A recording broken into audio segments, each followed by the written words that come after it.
9 बजे के करीब अरविंद केजरीवाल जी से मिलने उनके आवास पे गई थी। मुझे वहाँ पे स्टाफ ने ड्राइंग रूम में बिठवाया और बताया कि अरविंद जी घर पे हैं और वो मुझसे मिलने आ रहे हैं। ये विभव कुमार जो कि उनके पीएस थे, वो वहाँ पे धनधनाते हुए आते हैं। He entered from the door और वो चिल्लाने लगते हैं और गालियाँ दे रहे थे और उन्होंने मुझे बोला कि तेरी औकात क्या है, तेरी हिम्मत कैसे हुई हमें मना कर दे, तेरे को तो हम सबक सिखाएंगे। 7-8 थप्पड़ पूरी जोर से मारे। मैं सोफे पे बैठी थी, वो सामने खड़े थे और वो मारे ही जा रहे थे। मुझे बिल्कुल समझ नहीं आया कि क्या हुआ। Swati ji, thank you so much for being part of the podcast. मैं आपसे पूछना चाहती हूँ कि मई 13 को जो इंसिडेंट्स हुए थे उसके बारे में अगर आप बताएं कि क्या हुआ था उस दिन। मैं 13 मई को सुबह 9 बजे के करीब अरविंद केजरीवाल जी से मिलने उनके आवास पे गई थी।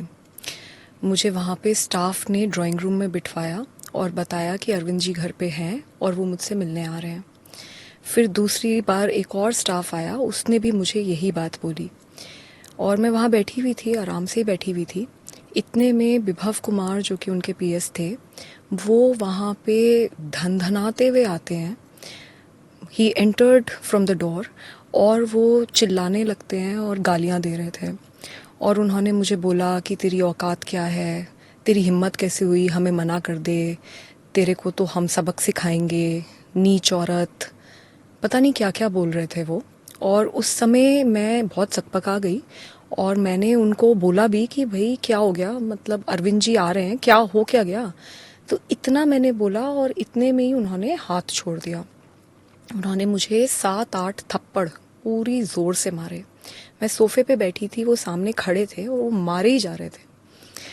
मुझे बिल्कुल समझ नहीं आया कि क्या हुआ। इतने में मैंने अपने आप को बचाने के लिए अपने पैर से उनको पुश करने की कोशिश करी। तो जब मैंने उन्हें पुश करने की कोशिश करी तो उन्होंने मेरा पैर पकड़ लिया और मुझे नीचे घसीट दिया।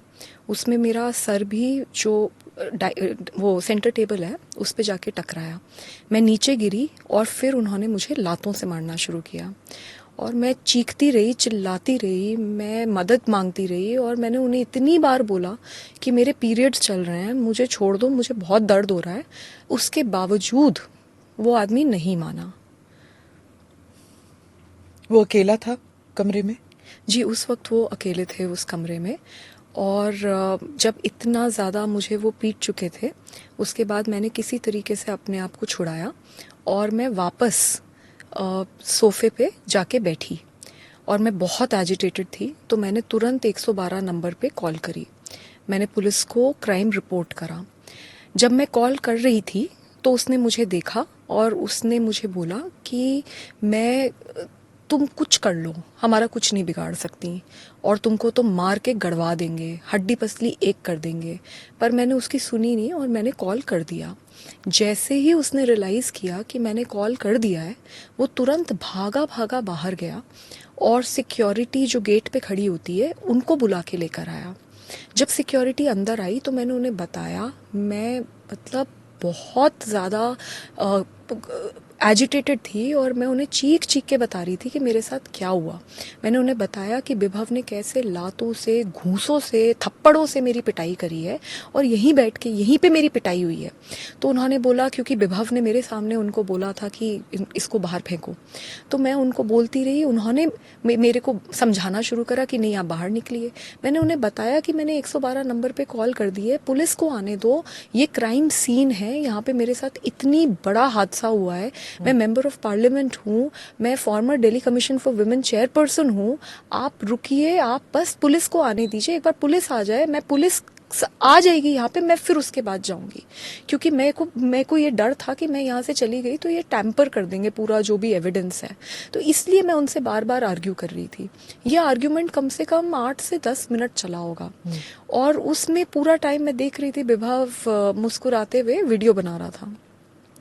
जब एंड में मुझसे मैं बिल्कुल अपना आपा खो गई कि मैं, एक तो मेरे को इतनी बुरी तरीके से पीट दिया गया, ऊपर से वो वहाँ पे आकर मुझे ही बोल रहे हैं कि आप बाहर जाओ। विभव से कोई पूछ भी नहीं रहा कि भाई तुमने क्यों मारा, कैसे मारा, ऐसे कैसे हो गया।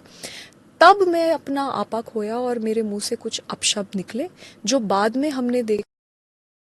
एक बस 50 सेकंड्स की क्लिप डॉक्टर करके एडिट करके उसमें से भी काट पीट के उसको टीवी चैनल्स को दिया गया इनके द्वारा और वो चलाई गई।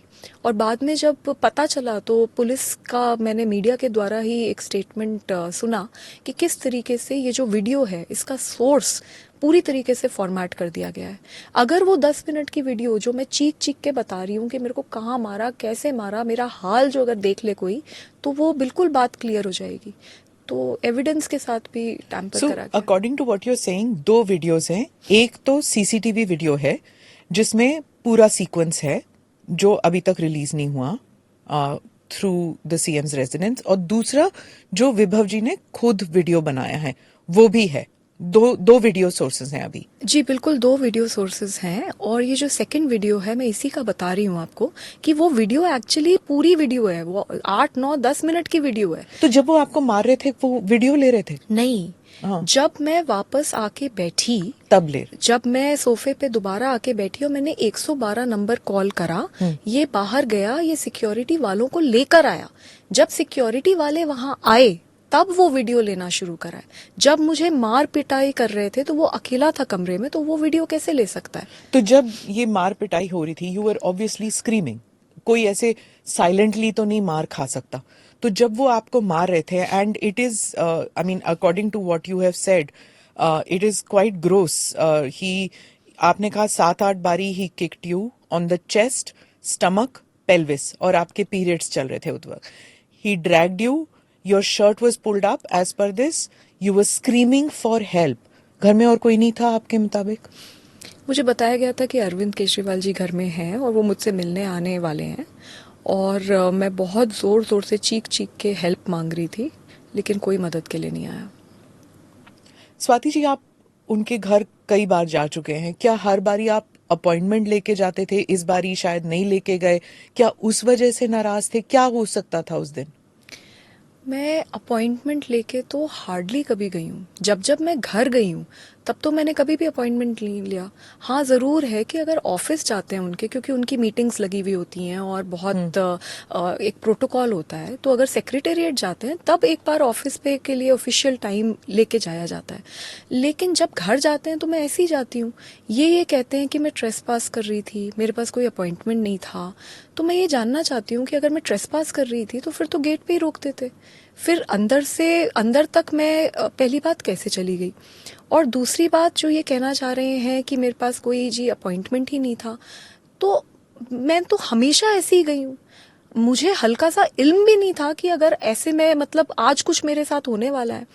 और अगर उनको लगता है कि अपॉइंटमेंट लेना बहुत इंपॉर्टेंट है तो उसी वक्त वहीं पे मेरे को बोल देते कि भाई बाहर चले जाओ, मैं बाहर चली जाती। मतलब आप अपॉइंटमेंट लेके नहीं आएगा कोई सो कॉल्ड तो आप उसको पीट दोगे, और वो भी उस इंसान को जो आज तक कभी आपके घर में अपॉइंटमेंट लेके आया ही नहीं। मैं तो 20 साल से जानती हूँ, वो हमारे घर आते हैं, हम उनके घर जाते हैं, तो ये तो बहुत अजीब बात है। तो व्हाट डू यू थिंक कि जब आप you were asking for help, आप मदद मांग रही थी कि आपको पीटा जा रहा था, ऐसे तो हो ही नहीं सकता कि सीएम के घर में कोई नहीं हो और ऐसी पिटाई हो रही हो किसी की और कोई बाहर ही ना निकले कमरे से? जी वही अजीब बात है, और मैं बहुत ज़ोर ज़ोर से चीख रही थी, चिल्ला रही थी। सच तो यह है कि कोई मदद के लिए नहीं आया। पुलिस अब इस बारे में इन्वेस्टिगेट कर रही है कि क्या हुआ, क्यों हुआ और किसके इंस्ट्रक्शंस पे मैं पीटी गई हूँ। ये सारी चीज़ों पे अभी इन्वेस्टिगेशन चल रहा है और दिल्ली पुलिस के साथ मैं पूरी तरीके से कोऑपरेट कर रही हूँ। तो इस वक्त अब इससे ज़्यादा मैं क्या बोलूँ, because it's a matter of investigation. आप कह रही हैं किसी के इंस्ट्रक्शंस पर, यानी कि खुद ब खुद विभव में इतनी जरूरत नहीं होगी कि वो खुद पीटे? Is that what you are saying? मैं ये नहीं कह रही, मैं ये कह रही हूँ कि मेरे साथ बहुत बुरी तरीके से मार पिटाई हुई है।